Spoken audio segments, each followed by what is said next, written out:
Joshua chapter 5 writes at Gilgal, when all the kings of the Amorites, to the west of the Jordan, and all the kings of the Canaanites, by the sea heard that the Lord had dried up the waters of the Jordan before the Israelites until they crossed over, their hearts melted and they were utterly dispirited because of the Israelites.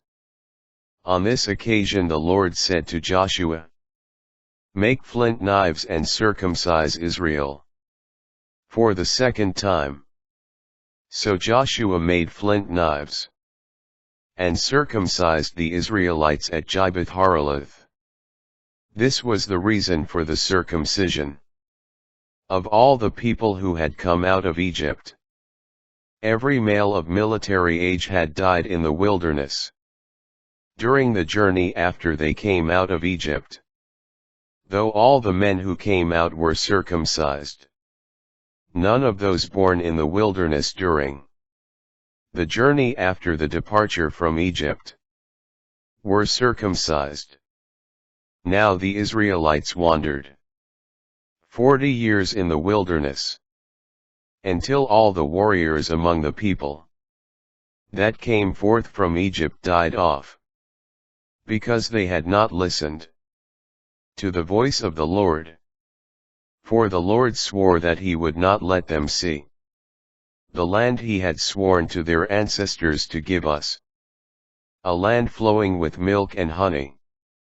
It was the children God raised up in their stead whom Joshua circumcised.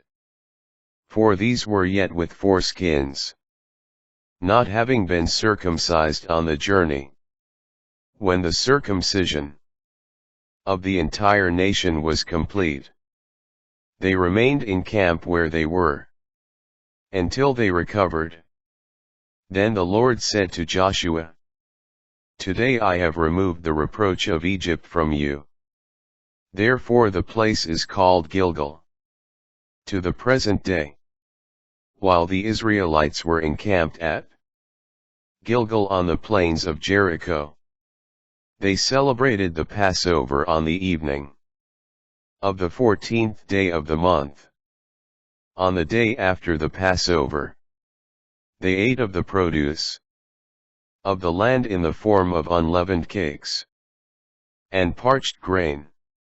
On that same day, after they ate of the produce of the land, the manna ceased.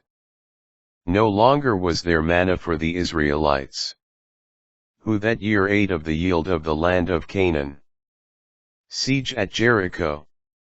While Joshua was near Jericho, he raised his eyes and saw one who stood facing him, drawn sword in hand.